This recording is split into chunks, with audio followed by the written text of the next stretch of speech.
बृहस्पति पद्येतान् संस्मरेणितं वेदवाणि प्रवर्तते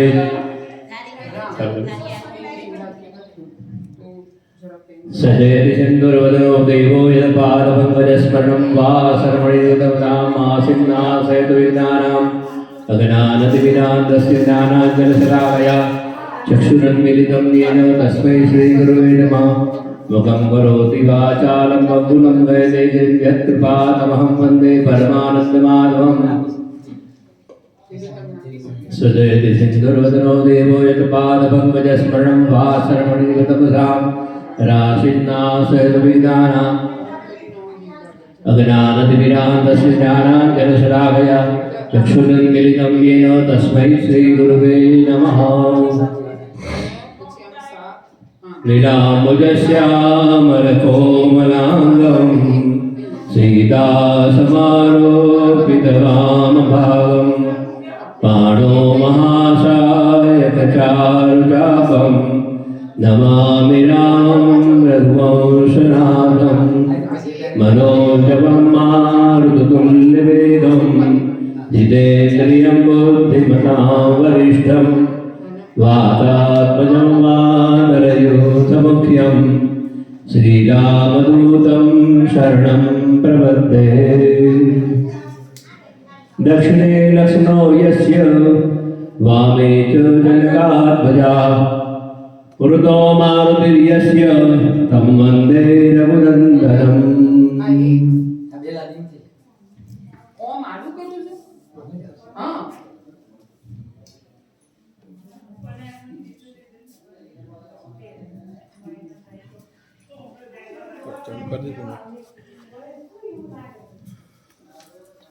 આજે રામ પ્રતિષ્ઠા થઈ છે અયોધ્યામાં. એની જગ્યાએ આખા ભારતમાં અને ભારતની બહાર પ્રદેશોમાં પણ ખૂબ જ ઉત્સાહપૂર્વક ઉત્સવ થઈ રહ્યો છે. આપણે એમાં સહભાગી થઈએ અને રામ વિશે અને રામાયણ વિશે થોડુંક જે કાલી ગયેલી ભાષામાં મને આવડે છે થોડું વર્ણન કરીએ એનું.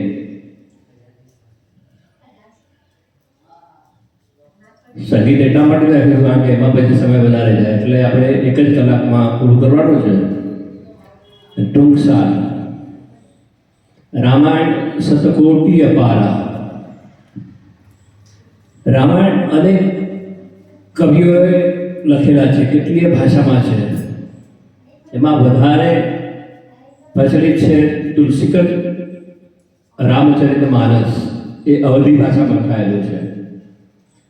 સૌથી પહેલાં જે રામાયણ રચાયું એ વાલ્મીકી ઋષિની સંસ્કૃતમાં બહુ જ મોટો ગ્રંથ છે. એમાં વિસ્તૃત વર્ણન પણ છે. લવકુશનું પણ એમાં બધું વર્ણન છે. અને એ વાલ્મીકી ઋષિ ભવિષ્યથી આગળ બધું લખતા હતા.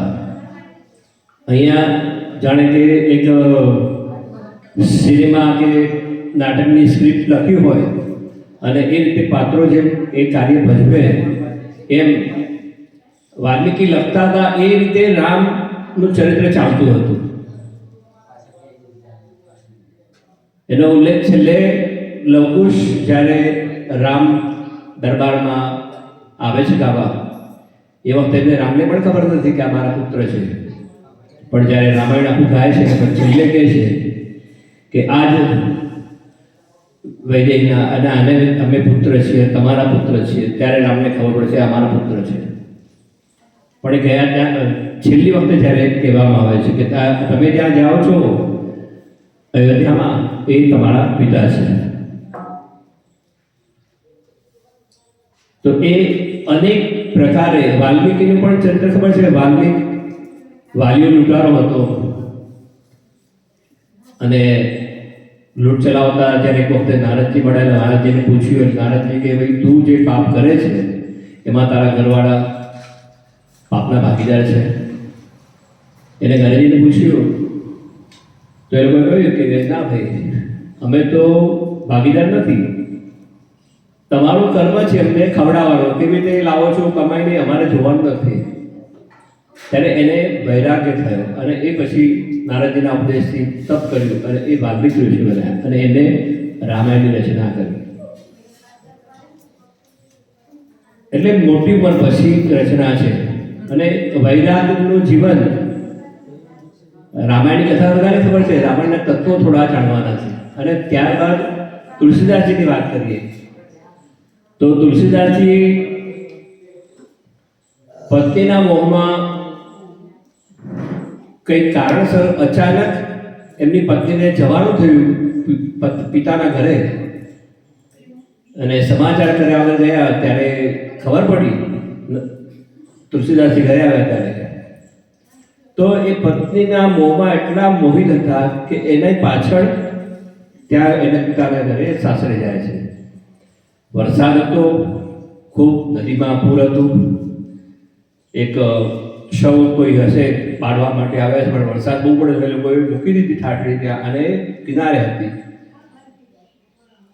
આ મોહાન એવા તુલસીદાસ સમજ્યા કે મારા માટે મારી પત્નીએ કંઈક લાકડું તરવા માટે સામે જવા માટે મૂક્યું છે, તો એને એને પર હલેસા મૂકીને ત્યાં સામે ગયા. ત્યાં ગયા તો ઘરે જવું તો કેવી જવું, તો બારીમાંથી કંઈક સાપ ચડ્યો હશે એટલે લટકતો હતો. તો સમજો જો મારી પત્ની મારા માટે દોરડું મૂક્યું છે ઉપર જવા માટે, એ પકડીને ઉપર ગયા. અને જ્યારે સન્મુખ થઈ તેમની પત્ની ત્યારે અચાનક આવેલા જોઈને વિચાર કર્યો કે તમે અત્યારે આટલી રાતના આટલો વરસાદ છે કાંઈ કે હા તારા પર રહી શકતો નથી. તો ત્યાં આવે કેવું તો આ રીતે જોયું કે આ તો કે આ વસ્તુ છે. ત્યારે એને બહુ જ ખરાબ લાગ્યું.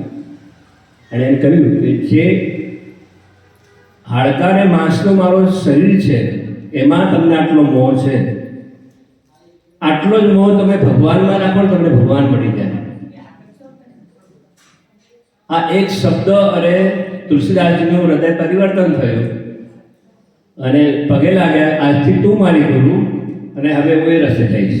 પાછા વળી ગયા અને એમને જિંદગી, બાકીની જિંદગી ભગવાનની ભક્તિમાં પસાર કરી અને 72મા વર્ષે 72 યર્સ 72મા વર્ષે એમણે રામાયણ લખવાની શરૂઆત કરી. આ એટલા માટે કહીએ છીએ કે આપણા સમાજમાં વડીલનું મહત્વ વધારે છે, કારણ કે આપણા વડીલો જે કહેતા એ છોકરાઓ માનતા નથી, પણ વડીલોના અનુભવો હોય અને એ સાંભળે તો એમાં એક જ સાંભળો તો ખરા. છોકરાઓને આજકાલના છોકરા જનરેશન હોય તો ફરક હોય કે, પણ એક જ સલાહ કે તમે સાંભળો વડીલોની વાત, પછી તમને યોગ્ય લાગે શું છે એમાં થોડો ફેરફાર કરવો હોય તો કરી અને પછી આચરણ કરો તો દુઃખી નહીં થાવ. તો અનુભવ સિદ્ધ વાણી, એવી વાણીમાં એમને ભક્તિથી આ રામાયણ રચના કરી. એક બીજી વાત પણ આવે છે કે એમને ભગવાનના દર્શન કરવા હતા. કઈ રીતે કરવા જાણી જતા પહેલા તો એક એમનો એક કુટેવ કે જે બી હસવટી હતી કે વળતી વખતે જે વધેલું પાણી હોય ડબ્બામાં લોટામાં એ ઝાડમાં રેડી દેતા. તો એક વખતે એમાંથી પ્રેત પ્રગટ થયો કે માગો હું પ્રસન્ન થયો, તમે એને રોજ પાણી પાવો, એ મારે ભગવાનના દર્શન કરવા છે. એ ભગવાન દર્શન તો હું ના કરાવી શકું, તો હનુમાનજીના દર્શન કરાવી શકું. તો રસ્તો કથામાં જે પહેલા આવે અને છેલ્લા જાય એ હનુમાનજી રામાયણ કથામાં. આજે પણ જ્યાં પણ રામાયણની કથા હોય, સુંદરકાંડ હોય, ત્યાં ભગવાન હાજર રહે છે હનુમાનજી. આ રીતે એક રક્તપિત્તવાળો કોઈ ડોસો મળ્યો, જોયું, પહેલા આવે તો છેલ્લે જાય છે, પહેલા દિવસે જોયું, બીજે દિવસે જોયું. જ્યારે અનુભવ થઈ ગયો ત્યારે પકડ્યા પગ. આ ડોસાના સ્વરૂપમાં રહેલા નથી. અરે ભાઈ તું ભલે અડની હૃદય રક્તપિત થઈ. અરે કે નહીં, તમે હનુમાનજી છો, હું નથી. છેવટે પછી કબૂલ કર્યું, પ્રસન્ન થયા. રામજી સાથે મુલાકાત કરવાની વાત થઈ. ચિત્રકૂટ પર રામજી લક્ષ્મણજી તિલક કરવા આવતા હતા. એક વખત આવીને ગયા, પણ તુલસીદાસને ખ્યાલ આવે ને તો બીજી વખતે હનુમાનજી શુકના સ્વરૂપમાં બોલ્યા, ભાઈ चित्रकूट के घाट पर भई शंकर की भीड़ तुलसीदास चंदन किसे तिलक करे रघुवीर. આ રીતે બોલ્યા કે તરત ખ્યાલ આવી ગયો ભગવાનના ચરણમાં પડ્યા, ભગવાનની અનન્ય ભક્તિ મળી અને ત્યાર પછી તે રામાયણની શરૂઆત કરી. આ રામાયણ એવું અવધી ભાષામાં લખાયું, એટલું સરસ લખાયું કે કાશીના વિદ્વાનોએ વિરોધ ઉઠાવ્યો કે અમે સંસ્કૃતમાં પુસ્તકો લખીએ, આ પુસ્તક અહીંયા નહીં ચાલે. છેવટે નિર્ણય લેવાય કે કાશી વિશ્વનાથ મંદિરમાં મૂકવામાં આવે અને એ જો પુસ્તક બધા પુસ્તકથી ઉપર આવે, એમાં ભગવાનની સહી હોય તો માન્ય કરીએ. તો કાશી વિશ્વનાથ મંદિરમાં સૌથી નીચે રામચરિતમાનસથી ઉપર બધા પુસ્તકો મૂક્યા, મંદિર બંધ થયું અને થોડી ક્ષણ પછી જ્યારે ખોલવાનો સમય આવ્યો, ખોલીને જોયું તો સૌથી ઉપર રામચરિતમાનસ હતું. અને એ રામચરિતમાનસ ભગવાનની સહી હતી, સત્યમ શિવમ સુંદરમ. આ રામાયણમાં સંસ્કૃત શબ્દો પણ આવે છે, થોડા એક ઇંગ્લિશ શબ્દો પણ આવે છે અને એક ચોપાઈ, એક દોહો આપણે મંત્ર રામાયણ ગણાય છે. એની ચોપાઈઓના પાઠ કે અનુસરણ કરવાથી આપણા જીવનમાં કોઈ પણ તકલીફો હોય, જે પણ પ્રોબ્લેમ હોય એ સોલ્વ થાય છે. આવું સરસ રામાયણ છે. અત્યારે આપણે પ્રચલિત છે સુંદરકાંડ. તો સુંદરકાંડ પણ એટલો જ પ્રસિદ્ધ છે કે એના કરવા થકી પહેલી તો આપણા મગજને શાંતિ મળે છે. પણ રામાયણ આપણા ઘરમાં વસાવવું જોઈએ, જેમ બાબાજી વસાય, અને એનું ભલે એક પાનું કે એક દોહ પણ રોજ વાંચવું જોઈએ. આ રામાયણનું મહત્વ છે અને ઘણાના જીવન સુધરી ગયા છે. તો એ રામાયણની આપણે ટૂંકમાં વાત કરીએ. સવારે બોલાયો શ્લોક, આદૌ રામ તપો વનાદિગમનમ હત્વા મૃગમ કાંચનમ વૈદેહી હરણમ જટાયુવર્ણમ સુગ્રીવ સંભાષણમ વાલી નિગ્રહણમ સમુદ્રતરણમ લંકાપુરી દાહનમ પશ્ચાદ રાવણ કુંભકર્ણહનનમ એતદ્ રામાયણ.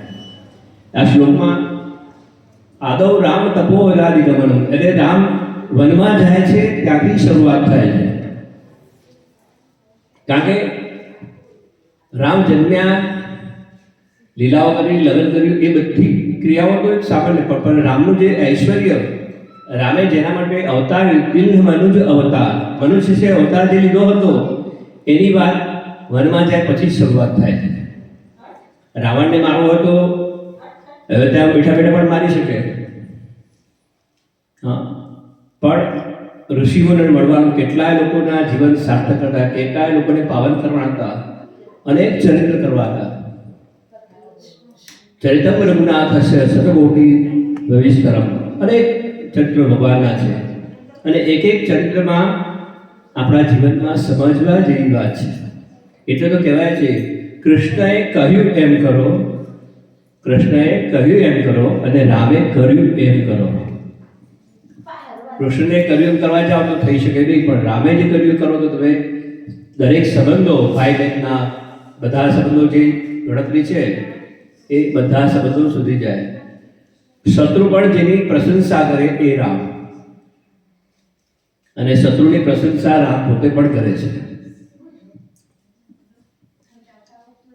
તો દિલીપ, અજ, હરિશ્ચંદ્ર આ બધા રાજાઓ હતા, એના વંશમાં રઘુનાથજી પધારે છે.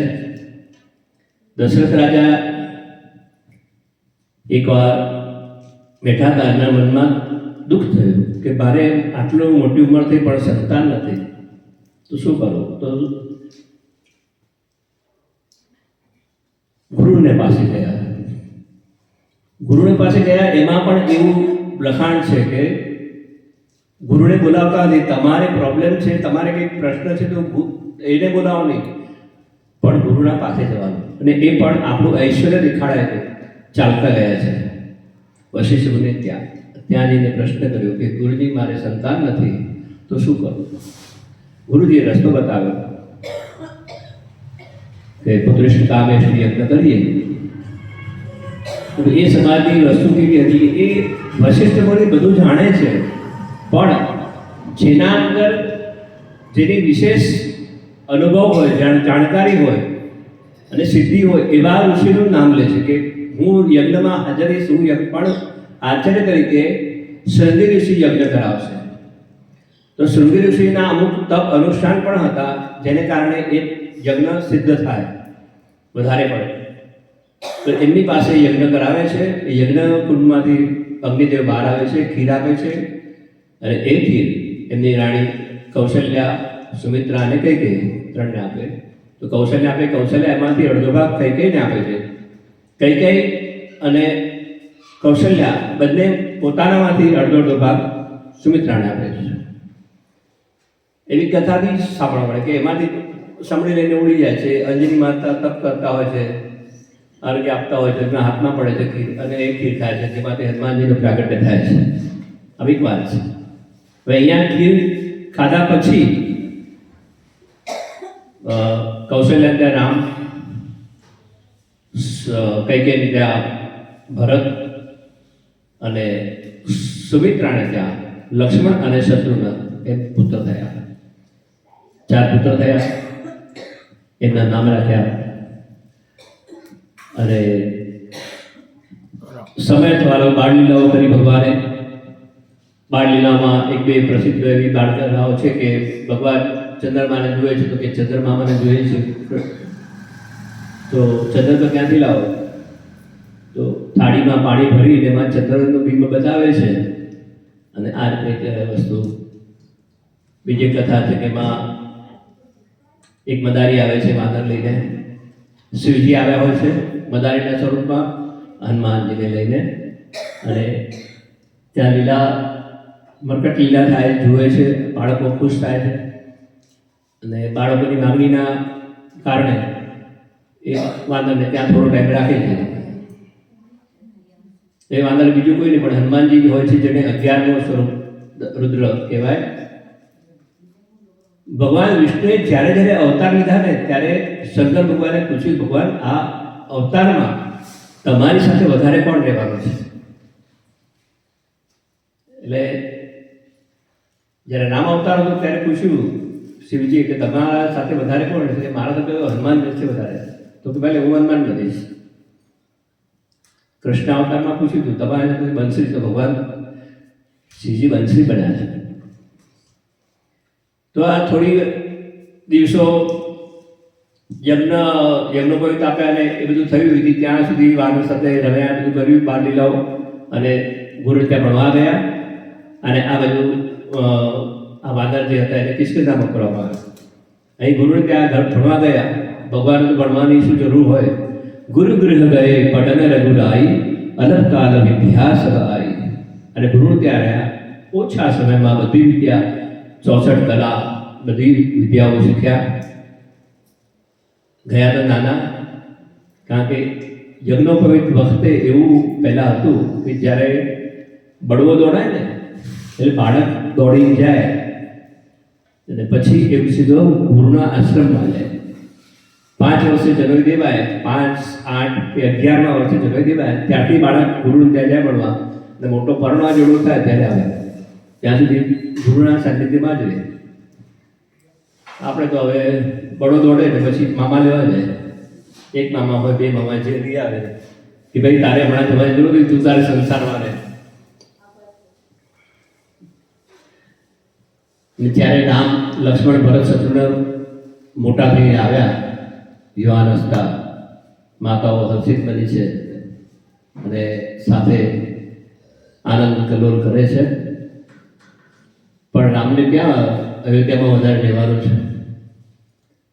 વિશ્વામિત્રને ત્યાં મારી, સુબાહુ ને તાડકા, આ 3 રાક્ષસો બહુ સત્કાર કરતા, યજ્ઞમાં અસ્થિ વગેરે માંસ નાખતા, યજ્ઞ ભંગ કરતા હતા. એટલે એનાથી રક્ષણ કરવા માટે વિશ્વામિત્ર અહીંયા અયોધ્યા આવે છે. દશરથજીને કહે છે તમારા 2 પુત્ર જે હમણાં ભણીને આવ્યા છે એ રામ, લક્ષ્મણ મને આપો. દશરથને પુત્રમાં વધારે હતો, એમાં રામ ઉપર તો વધારે જ હતો. તો આપણે છોકરાને મોકલવા કીધું, હજી તો હમણાં આવ્યા છે ગુરુકુળના ત્યાંથી અને અમારી સાથે વધારે રહ્યા પણ નથી. પણ જ્યારે વશિષ્ઠ મુનિએ કહ્યું કુલગુરુએ કે નહીં રાજા એમને મોકલો, એમાં એમનું ભવિષ્ય સારું છે. ગુરુ જે કહે ને એ કરવામાં આવે તો એમાં એનું ભવિષ્ય ઉજ્જવળ બને છે. અને વશિષ્ઠના કહેવાથી રામ ગયા છે, લક્ષ્મણ સાથે ગયા. રસ્તા મારી સુબાહુ તાડકા વળી તાડકાનો ઉદ્ધાર કર્યો. મારી સુબાહુ યજ્ઞનો જે શરૂ કર્યો એમાં વિઘ્ન આપતા હતા. તો એને બાણ મારીને ઉડાવ્યો. મારીશને બાણ માર્યું એવું આગળથી અણી વગરનું, અને એને સીધો નાખ્યો દરિયા કિનારે, લંકાના આ વખત જ્યાંથી રામે કુલ બાંધ્યું હતું. અને કારણ કે એની ભવિષ્યમાં જરૂર હતી મારો છે. યજ્ઞ પૂરો થઈ ગયો શાંતિથી. એવામાં મિથિલાથી પત્રિકા આવી હતી વિશ્વામિત્ર મુનિને. તો રામજીને કહે છે કે મિથિલા જવાનું છે લગ્નમાં, સ્વયંવર છે સીતાનો, એમાં મને આમંત્રણ છે તો જવાનું છે. પણ રામે કહ્યું કે પિતાજીએ કહ્યું જ્યાં સુધી વિશ્વામિત્ર પાછા અયોધ્યા ના મૂકે ત્યાં સુધી એમના સાથે જ રહેવાનું. એટલે ગુરુજી આપ જેમ કહો એમ ગુરુની આજ્ઞા માની સાથે રહ્યા. રસ્તામાં એક શિલા જોઈ, સ્ત્રી આકાર જેવો પથ્થર જોયો.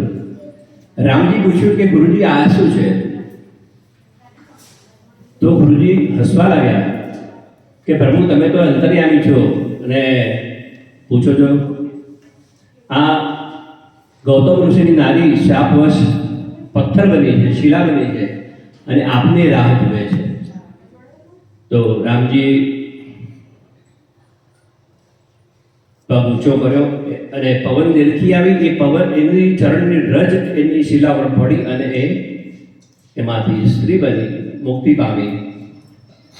અને રામજીને નમસ્કાર કરી પોતાના પતિને ધામમાં વધારી. ઘણા એમ પણ કે રામજીએ પગ શિલાને પગ અડાડ્યો અને શિલામાંથી અહલ્યા થઈ. પણ રામ પહેલેથી સ્ત્રીને સ્પર્શ પણ કરતા હતા અને વધારે જોતા પણ હતા, મર્યાદા પુરુષોત્તમ હતા.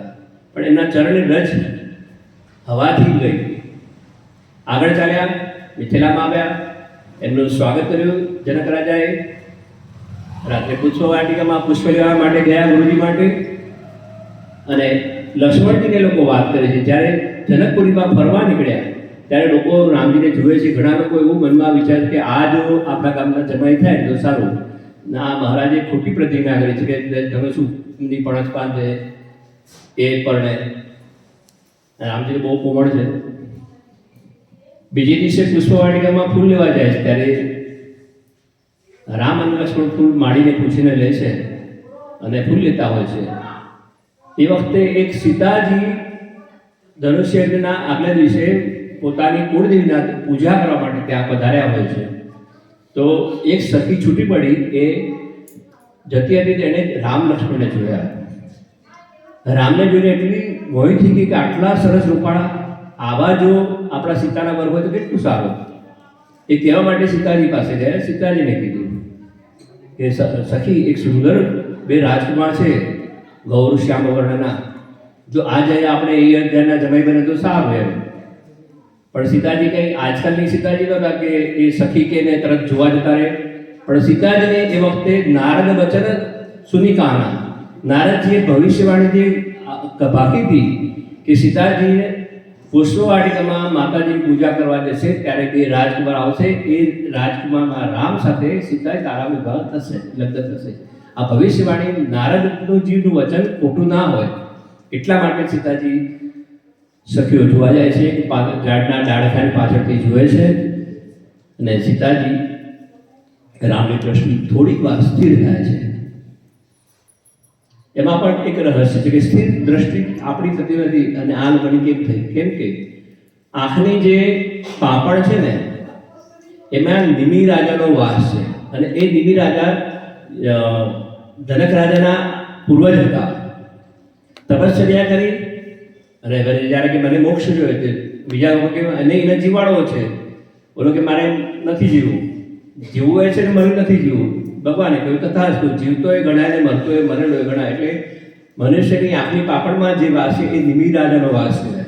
નિમિ રાજાએ વિચાર કર્યો કે મારા જમાઈ દીકરી મળે તો મારે ખસી જવું જોઈએ. એટલે આંખો સ્થિર બની જોઈ સીતાજી ગયા. ત્યાંથી રામજી મર્યાદા પુરુષોત્તમ છે. લક્ષ્મણ કહે, લક્ષ્મણ આ જનક રાજાની દીકરી લાગે છે, મારી જરા નજર પડી. લક્ષ્મણજી હસ્યા, કારણ કે એ પણ અંતર્યામી છે, શેષ નારાયણનો અવતાર છે. રામજી ગુરુના ત્યાં આવ્યા, ગુરુ પાસે પુષ્પ લઈને. અને સીતાજી ફરીથી પાછા મંદિરમાં ગયા અને માતાજીની ફરીથી પ્રાર્થના કરી. મનોજા હીરા જો મિલ્યો સોબર સહજ સુંદર સાવનો કરુણાની ધાન સુજાર શીશ સદેહ જાન લાવો એ ભાંતિ ગૌરી અશીષ શ્રીમતી સંત. આ પ્રાર્થના કરી. માતાજી પ્રસન્ન થયા અને માતાજીએ કહ્યું કે સુનુષ્ય સત્ય અશીષ હમારી પૂજી મન કામના તુમારી. નારદ વચન સત્ય તુમી જાના. નારદજીના વચન છે સત્ય છે. સીતા તારી ઈચ્છા પૂરી થશે. આમ માતાજીના આશીર્વાદ મળ્યા. સીતાજી પોતાના ઘરે અહીં રામલક્ષ્મણ આવ્યા અને ગુરુજીને પગે લાગ્યા. રામજી એટલા સરળ હતા, એમણે ગુરુજીને પણ કહ્યું કે ગુરુજી પુષ્પ લેવા ગયા ત્યાં તે રાજકુમારીને લોકો મળ્યા, અમે જોયું ત્યારે ગુરુજી હસવા લાગ્યા. ગુરુજી કે સુફલ મનોરથ હોવી તો મારે રામ લખન સુની ભય સુખારે. આમ તમે આશીર્વાદ આપ્યા કે તમારા મનોરથ સફળ થાવ. બીજી ધનુયજ્ઞમાં ગયા. સૌથી એક ઊંચું આસન હતું, એમાં ગુરુ વિશ્વામિત્ર રામ લક્ષ્મણે બેસાડ્યા. જાહેરાત થઈ. રાજાઓ બધા આવ્યા હતા. ધનુષ્મંગની પ્રતિજ્ઞાની જાહેરાત થઈ. રાજાઓ એક એક પછી એક એક જોતા ગયા. કોઈ ઉપાડી શકે, કોઈ પડી જાય, કોઈ ઉઠાવી ના શક્યું. જ્યારે કોઈ જ ઉઠાવી ના શક્યું તો રાજા જનકને દુઃખ થયું. એણે કહ્યું કે મને ખબર હોત કે આ સભામાં બળ વગરના ક્ષત્રિયો છે તો હું પ્રતિજ્ઞા કરત નહીં. અને આ સાંભળીને લક્ષ્મણજીને પારો ચડી ગયો. લક્ષ્મણજી કે તમે હજી ઓળખતા નથી, રઘુ બોલનાર અહીંયા બે સંતાનો છે, આ ધનુષ લઈને ફરી આવે. રામજીએ શાંત કર્યા, ગુરુજીએ શાંત કર્યા. રામજી કહ્યું, ગુરુજી કહ્યું કે રામજી હવે તમે કાર્ય કરો. ત્યારે પગે લાગી બધાને અને રામજી ધનુષ પાસે ગયા. ધનુષ ક્યાં પડત ચડાવી, ક્યાં ધનુષ ખબર ના પડી. અને સીતારામના વિવાહની શરૂઆત થઈ. સીતાજી હાર લઈને આવ્યા ચઢાવવા, ભગવાનને પહેરાવવા માટે. પણ સીતાજીની ઊંચાઈ અને રામની ઊંચાઈ ઘણો ફરક. હવે રામજી વિચાર કરે કે હું જો અત્યારથી નમીશ ને તો જિંદગીભર નમેલા રહેવું પડશે. એટલે રામજી નમતાથી સીતાજી આમ અંદર કેવી રીતે હાથ ચડાવ્યા. ત્યારે લક્ષ્મણજીએ યુક્તિ કરી, કંઈ તો કરીએ, સમયનો જઈ રહ્યો છે. લક્ષ્મણજી એકદમ અચાનક રામજીના પગમાં પડ્યા કે ભાઈ વધાઈ હો ધનુષ ભંગ કરો તમે. આ વધાઈ આવી એટલે રામજી એને ઉઠાડવા માટે નમ્યા અને સીતાજી હાર પહેરાવી દીધો. અને દેવતાઓએ પુષ્પની વૃષ્ટિ કરી. જય જયકાર કર્યો. સિયાવર રામચંદ્ર કી જય. ત્યારબાદ અયોધ્યા સમાચાર મોકલ્યા. પત્રિકા વાંચી બધા આવ્યા અને ધામધૂમથી ચાંદ ગઈ, લગ્ન થયા. અને જ્યારે વાત થઈ બે ભાઈઓ છે કે મારે ભાઈની છોકરી છે, ઓલો બીજા ભાઈની બે છોકરી છે, બીજે જવું વેવાઈ ક્યાં બોલતો આજે મોંઘવારીમાં, તો આપણે બધા અંદર કરી નાખીએ. તો એ ઉર્મિલા, માંડવી અને શત્રુઘ્ન ચારેયનો વિવાહ રામ, લક્ષ્મણ, ભરત, શત્રુઘ્ન સાથે સાથે જોડાયો. આ સમૂહ લગ્નની પહેલી શરૂઆત થઈ. હવે જો ગુજરાતમાં જોવા જઈએ, કારણ કે ચંદ્રભાઈ કીધું કે રામાયણની કથા તો બધાને ખબર છે, પણ રામાયણના અમુક રહસ્યો આજે સાંભળવા મળશે જે કોઈ જગ્યાએ સાંભળવા કદાચ ન પણ હોય. તો એક માંડવે આપણામાં છે કે એક માંડવે બે કન્યાનો વિવાહ ન થાય. વિચાર કરો કેમ કે અનિષ્ટ થાય એવું આપણે ધારીએ છીએ. આ 4 વિવાહ થયા. હવે રામ જ્યારે પાછા આવ્યા ત્યાં સુધી 14 વર્ષ સુધી કોઈને સુખ મળ્યું નથી. બરાબર? એટલે જે એ ભાવિએ લખેલું હોય એ થાય જ છે. એમાં ભગવાનને પણ ભોગવવું પડે છે. વિધિ ના તેરે ખેલ કિસી કે સમજ ન આતે હૈ. વિધિના ખેલ કોઈના સમજમાં નથી આવતા. તો સારા પ્રસંગમાં લગ્ન થયા. દેવતાઓ પણ હાજર થયા હતા. લગ્નના અંદર લગ્ન થઈ ગયા. જાનને વિદાય કરવાની વાત આવી અને જનક રાજા બાના કાઢીને આજે આમ છે જ્યોતિષીને બોલાવે એમ કઈ ને કઈ બાના કાઢીને 6 મહિના સુધી જાન રાખી. પછી માંડ વિદાય કર્યા. બીજી એક રમૂજની વાત એમ આવી છે કે અયોધ્યા જ્યારે જાનૈયો આવે ને 6 મહિને, કોઈના ઘરવાળા જાનમાં ગયા હોય, ખેરાલુ કે ગઢડા કે ગમે ત્યાં ગયા હોય અને અઠવાડિયે જાન આવે તો લગ્ન તો પતિ ઘરે આવીને જે ઉથડો લેવાય ને એવો ઉરલો એક હાસ્યરસની વાત છે. તો તમે 6 મહિના પડ્યા, ઘરની કંઈ પડી છે કે નથી પડી? લાઇટ બિલ ભરવાનું હતું, મેન્ટેનન્સ ભરવાનું હતું, વેરા ભરવાના હતા, ઘરની કંઈ પડી હતી? અરે ગાંડી ચૂપમાં. પછી કે શું છે? આટલું પોટલું મોટું લઈ આવે ને પછી ઓરડામાં ખોલે છે. શું છે? લવિંગ. આખી વાટડી ભરેલા લવિંગ, સોના. હે, આટલા લવિંગ ક્યાંથી લાવ્યા? કે જેટલી વાર શરબત પીએ, પાણી પીએ, ચા પીએ, કંઈ પણ પીએ એટલે પાન બીડું આવે જનક રાજા ત્યાંથી. તો એ પાન બીડામાં લવિંગ હોય, સોનાનું, અમે આમાં મૂકીએ. એમ કરતાં આટલા લવિંગ ભેગા થયા તો કે હજી વધારે રહેવું હતું. પણ આ જબ સે રામ બ્યાહી ઘર આય, નિત્યનવા મંગલ મોદ બધાય. જ્યારથી રામ લગ્ન કરી ભાઈઓ આવ્યા ત્યારથી અયોધ્યા નગરીમાં આનંદ છવાઈ ગયો છે. પણ આનંદ આ જે હતો દેવતાઓને ખૂંચ્યો. કેમ કે રાવણ વગેરેનો નાશ કરવાનો હતો. જો રામ લગ્ન કરીને આતે રહેશે તો શું થશે? એમાં હજી આગળ શું થયું કે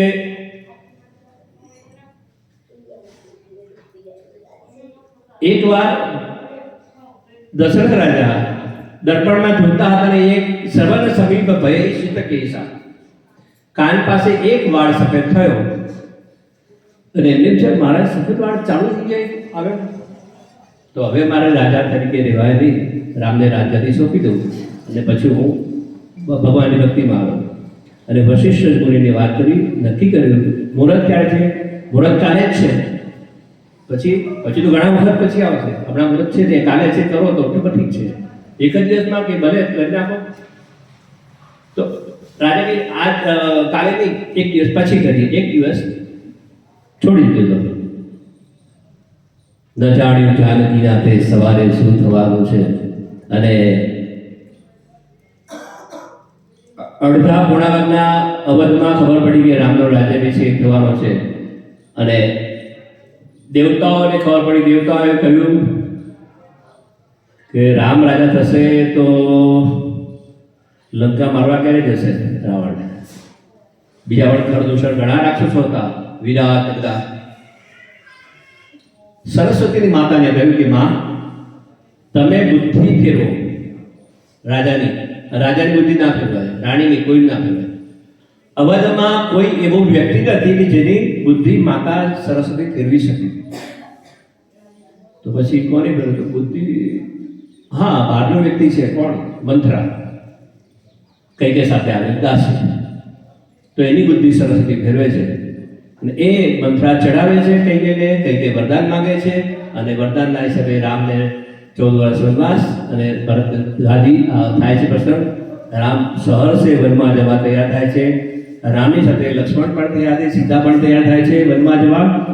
અને એ તરફ વનમાં જતા હોય છે અને રામજી દશરથ રાજા ના પાડે છે, તું મારાથી વિરુદ્ધ થઈ ગયા, તું મને કેદ કર, મારા વિરુદ્ધ થઈને તું રાજા થઈ ગયા બેસી જા. પણ રામ તો પિતૃભક્ત છે. આવું એમના જીવનમાં વિચારવું પણ બહુ મુશ્કેલની વાત હતી. અને 3 જણા વનવાસ નીકળ્યા. પ્રજા પણ સાથે થઈ છે. જ્યાં રામ ત્યાં અવધ. રામજી વિચાર કે આ બધા મારા સાથે વનમાં આવશે, 14 વર્ષ સુધી શું કરો? તમસા નદીને કિનારે રાત્રિ વાસ કર્યો.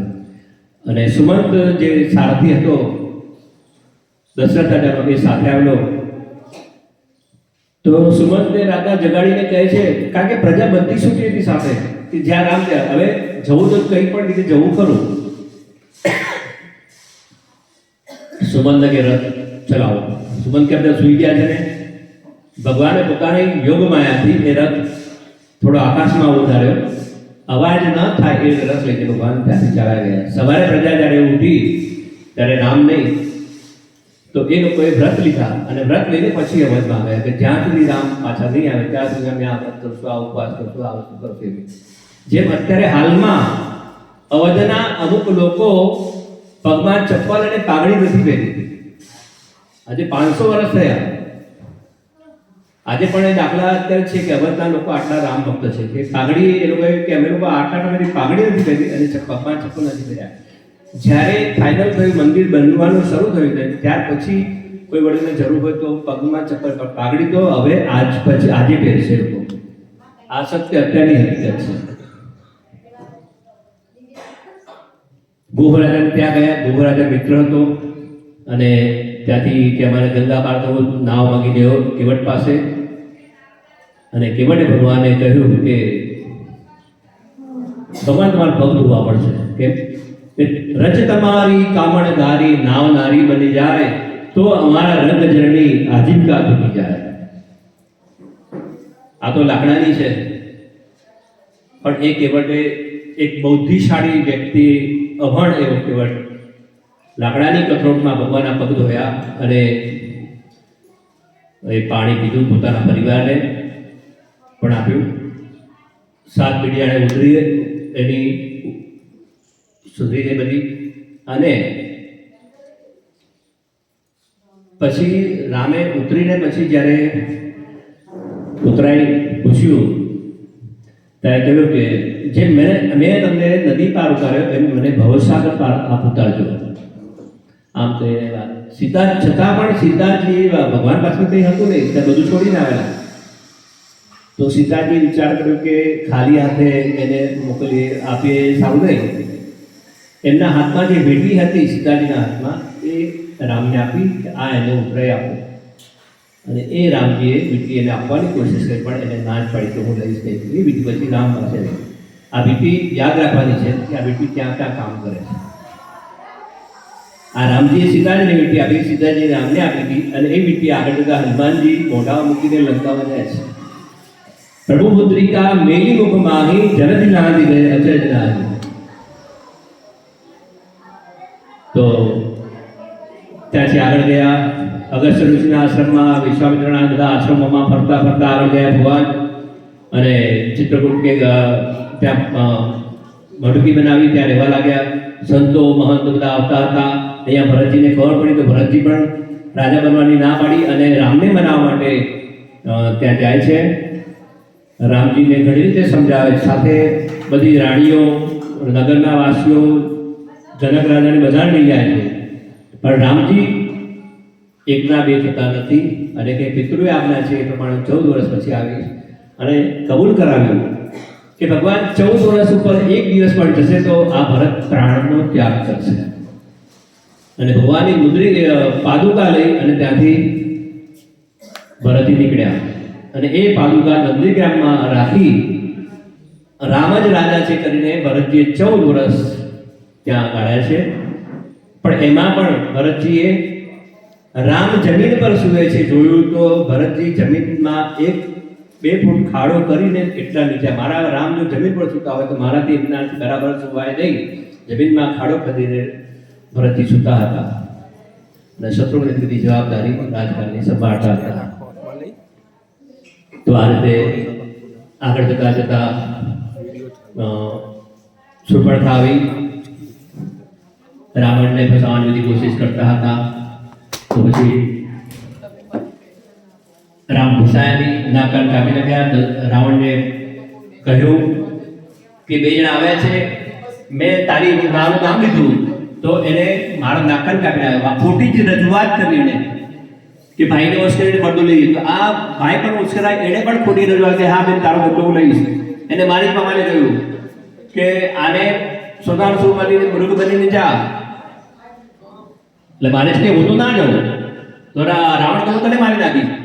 મારી જ કહે છે કે રાવણ મારે નાથી મરવું એટલે રામ નાથે મરવું સારું. મારી જ મૃગ બનીને ગયો સુવર્ણ. અને આગળની કથા ખબર છે કે રામજી ગયા, અહીંયા રાવણ આવ્યો, જતી બનીને સંન્યાસી બનીને ભિક્ષા દઈ ગઈ, સીતાજીને ઉપાડી લઈ ગયો. રેખા જે હતી લક્ષ્મણજી દોરેલી એનું ઉલ્લંઘન કર્યું ત્યારે લઈ ગયો.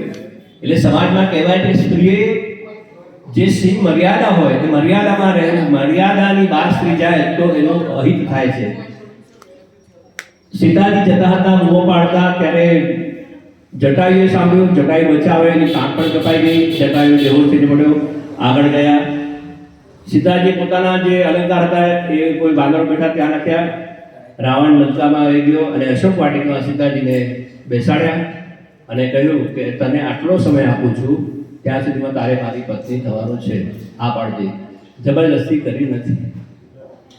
અને અહીંયા રામ કર્ણકુટીમાં આવ્યા, સીતાજી મળ્યા, બંને નીકળ્યા. જટાએ મળ્યો, જટાએ વાત કરી, ત્યાંથી આગળ ગયા પંપા સરોવર. સબરી વર્ષોથી રાહ જોતી હતી. એ સબરી નાની હતી, 12-15 વર્ષની કેવડી હશે કદાચ. ત્યારે ગુરુએ કહ્યું હતું, મતંગ ઋષિએ, કે આ આશ્રમ અમે જઈએ પછી આશ્રમમાં તું રહેજે, અહીંયા ભગવાન પધારવાના છે. તો એટલા સમયથી આ સબરી બુઢી થઈ ગઈ, ત્યાં સુધી ભગવાનની રાહ રોજ જોતી હતી. સાફ કરે, ફૂલ બિછાવે, બોર લાવીને મૂકે. આ રોજનો ક્રમ. કેટલા વર્ષો ગયા? 15 વર્ષની હશે ને આજે 80 વર્ષ થયા હશે કદાચ, સમજો. તો આટલા વર્ષની ભગવાન, આપણે ભગવાનને 2 દિવસે રાહ જોતા નથી. એ ભગવાન તો મળતા નથી. આટલા જપ કરે તો ભગવાન મળતા, પણ રાહ તો જોવી પડે. આ 500 વર્ષ ભગવાન આવે કે નહીં? 500 વર્ષ રાહ જોડાવી. તો એ સબરીના બોર ખાતા. પછી નવદા ભક્તિ સંજાઈ, રામ આગળ ગયા પંપા કિષ્કિંધા ઉપર. સુગ્રીવ સાથે મૈત્રી થઈ, વાલીનો વધ કર્યો. કારણ કે વાલીએ પાપ કર્યું હતું. અનુજ બધું ભગીની સુતનારી સુરસથ કન્યા એ સમય ચારી વિનય કુદ્રષ્ટિ વિલો કઈ જોઈ તાય બધી કદું પાવે. જ્યારે વાલી થઈને ભગવાન મારો અપરાધ શું? તો તારો અપરાધ એક જ છે કે તારા ભાઈની પત્નીને તારા ઘરમાં પત્ની તરીકે રાખી. જ્યારે નાના ભાઈની બહુ કોઈ સ્ત્રી હોય એના સામે કુદ્રષ્ટિ કરે તો પણ એને મારવામાં પાપ નથી, પણ તે તો એની સાથે સંસાર માંડ્યો. જ્યારે વાલી છેલ્લે પછી કે છે ભગવાન મારી ભૂલ થઈ, ભગવાનની પ્રાર્થના કરે, ભગવાન કહે અજર અમર બનાવો કે નહીં. જન્મ જન્મની જતન કરાય અંતરો રામ કહી આવત નાહી. મુનિઓએ તો કેટલા વર્ષ તપ કરે તો રામ નથી આવતા. આજે તમે મારા સન્મુખ છો, મારો પ્રાણ જાય છે. જેમ ભીષ્મપિતામહની સામે કૃષ્ણ ભગવાન હતા એ રીતે. અને એને પોતાનો પુત્ર ભગવાનને સોંપ્યો, અંગદ, કે ભગવાન આનું તમે ધ્યાન રાખજો, એનો હાથ પકડજો. એટલે એ સાચા અર્થમાં વાલી બન્યો સંતાનનો. એટલે આજે પણ સ્કૂલમાં હોય તમારા વાલીને લઈ આવે, વાલીને સહી લઈ આવે, તો સાચા અર્થમાં વાલી બનેલા. પછી તો સુગ્રીવ સાથે મૈત્રી થઈ હતી. એને અમુક દૂતો વાનરોને મોકલ્યા. એમાં હનુમાનજી, જામવંત બધા દક્ષિણ દિશામાં હતા. દક્ષિણ દિશામાં એક ગીધ મળ્યો, સંપાતિ, જટાયુનો ભાઈ. જ્યારે આ લોકો રામની વાત કરતા હતા, જટાયુ અને સંપાતિને થયું કે આ બધા કોણ છે, ખાઈ લો. ત્યારે વાનરે કીધું કે એક ગીધ અમે જોયો હતો જે ભગવાનની સેવા કરતા ભરમધામમાં ગયો. તો કે કોણ? જટાયુ. કે તો મારો ભાઈ હતો. તો કે તમે? કે અમે સૂર્યની સામે જવા માટે જણાય બીજું ઝડપ્યું હતું. તો જટાયુ તો પાછો વળી ગયો, પણ મને અહંકાર તો હું સૂર્ય પાસે જાઉં અને હું જવા ગયો તો એમાં મારી પાંખો બળી ગઈ. તો હું અહીંયા પડ્યો છું સમુદ્ર કિનારે. પણ ગીધની દ્રષ્ટિ અપાર, ગીધની દ્રષ્ટિ બહુ લાંબી સુધી જાય. હું અહીંયા બેઠા બેઠા જોઉં છું કે લંકા નગરીની અંદર 100 યોજન દૂર લંકા નગરીની અંદર અશોક વાટિકામાં આ સીતાજી બેઠેલા છે. જે વાનર 100 યોજન જઈને પાછો આવે એ સીતાજીના સમાચાર લઈને આવી શકે. એ બધા નક્કી કરે છે કોનામાં કોનું બળ, કોણ કેટલે જઈ આવે, બધા વાતો કરતા હશે. હનુમાનજી બધું બેઠા છે. ઓલા અંગત કે હું જઈને આવું, પાછવાનો ભરોસો નહીં. બીજો કે હું જવું પણ મારાથી જવાય નહીં, આ પાછું ના વાય. અને હનુમાનજી ત્યારે જાંબુવંતજીને યાદ આવ્યું કે આ હનુમાનજીને બચપણમાં શ્રાપ હતો. કોઈ એમને બળ યાદ કરાવે તો બળ આવે યાદમાં. અને જાંબુવંતે કવન સુકાજ કઠિન જગમાહી જો નહીં હોત તાત તો મુબાહી વર્ણન કર્યું. અને તરત હનુમાનજી કનક મુદ્રાકાર સદીદા મોટા થયા અને કહે શું કરું? આખી લંકા ઉઠાવી લાવો કે શું કરું? કે નહીં, ફક્ત સીતાજીના સમાચાર લઈને આવો. હનુમાનજી ગયા. વચ્ચે રજસ, તમસ અને સત્વ એમ 3 પ્રકારના દેવતાઓને વગેરે પરીક્ષા કરવા માટે સુરસા વગેરેને મોકલ્યા હતા સમુદ્રમાં. એ લોકોએ પરીક્ષા કરી, એમાં પણ હનુમાનજી સફળ થયા. લંકાના ગેટ ઉપર આવી ગયા. ત્યાં લંકીની હતી, એને મુષ્ટિકા મારી અને દાંત તૂટી ગયા, પડી ગઈ. ત્યારે કહ્યું કે બ્રહ્માજીને મેં કહેલું કે મારે લંકાનું ધ્યાન ક્યાં સુધી રાખવાનું. ત્યારે બ્રહ્માજી કહ્યું કે એક વાનર આવશે, તને મુઠ્ઠીમાં છે અને તું ઘાયલ થાય તો સમજવું કે હવે લંકાનો વિનાશ છે. હવે થોડા સમયમાં તું ફ્રી થઈ જઈશ, એટલે મુક્તિ મળશે તને. તો કે આજે મને આનંદ છે કે તારા જેવો વાનર આવ્યો અને હવે આમ લંકામાંથી મુક્ત થઈશ. પછી હનુમાનજી બધે જોવા જાય છે, પણ કોઈ મહેલમાં સીતાજી જોવા મળતા નથી. અને કંટાળે કે આવી નગરી ખરાબ, સીતાજી મળતા નથી. કંટાળે એટલામાં એક રામાયુધમ કિત ગ્રહ શોભા વર્ણને જાય નવ તુલસી કા વૃંદ કહ દેખી હરસ કબીરાય. કોઈના આંગણે તુલસીનો ઝાડ અને રામ નામથી અંકિત બધે દોહા ચોપાઈ શ્લોકો લખેલા કે અહીંયા કોણ છે લંકાદેવીમાં. ખબર પડી, વિભીષણ પગે લાગ્યા, મુલાકાત થઈ. વિભીષણે કહ્યું, અશોકવાટીમાં ગયા, ત્યાં રાવણ આવ્યો હતો, રાવણ પાલીથી ધમકાવતો હતો. ત્યાર પછી રાવણ ગયા પછી હનુમાનજીએ મુદ્રિકા ઉપરથી મૂકી અને મુદ્રિકા પડીને રામના ગુણગાન ગયા. એટલે સીતાજીને સંદેહ થયો કે આ તો રાક્ષસની નગરી જે માયાવી કોઈ નહીં હોય. પણ પછી હનુમાનજી આવ્યા અને કે અમે રામજીનો સમાચાર આપીશ અને બધા આવશું અને તમને લઈ જઈશું. સીતાજી હસવા લાગ્યા કે આવડો નાનો વાનર. એટલે હનુમાનજી સમજી કે માને જરા શંકા છે કે આવડો નાનો વાનર, કે માં હું તો વાનરોમાં સૌથી નાનો છું, પણ બીજા વાનરો બહુ મોટા છે, તમારે સંદેહ કરવાની જરૂર નથી.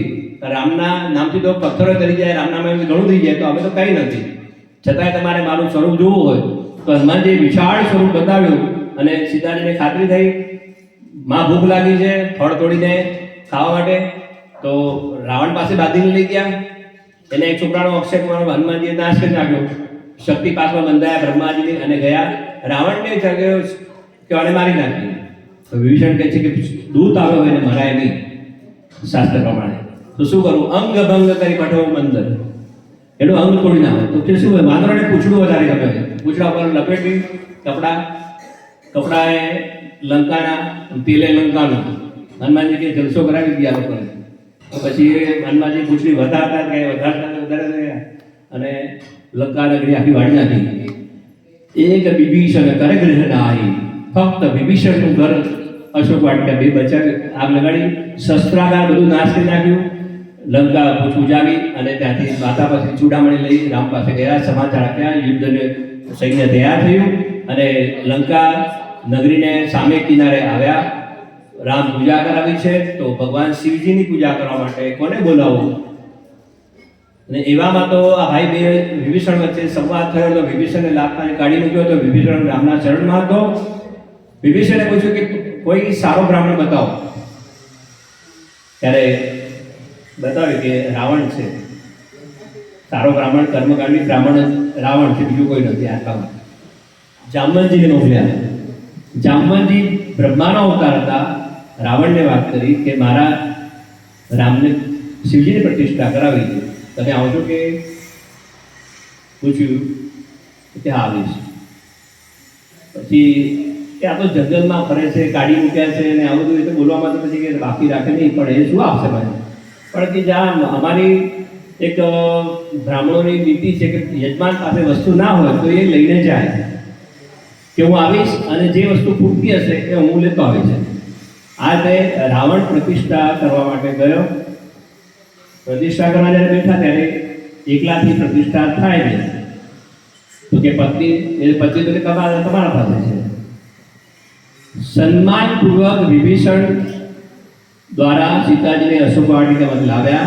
પ્રતિષ્ઠામાં રામ સીતાજીના સાથે પ્રતિષ્ઠા થઈ અને પછી પૂરી થઈ. પછી રામજી કહ્યું કે દક્ષિણા શું આપો? એટલે પાછો મૂળ અભિમાનમાં તું શું આપવાનું છે? છતાં કે આપવું હોય તે આપો. તો શું આપો? તમારી સાથે નજર વળવામાં ભગવાન કારણ કે યજમાન બ્રાહ્મણ પૂજા નજર વળે એકબીજાને, એમાં મારા કામ ક્રોધ લોભ નીકળી ગયા છે, અહંકાર નીકળી ગયો છે, બધા પાછા આપી દે પાછા. સીતાજીને પાછા સન્માનપૂર્વક લઈ ગયા કે હવે સીતાને લઈ ગયો તો યુદ્ધ કરીને જીતજો. અને ત્યાર પછી યુદ્ધ થયું, બધાને ખબર છે.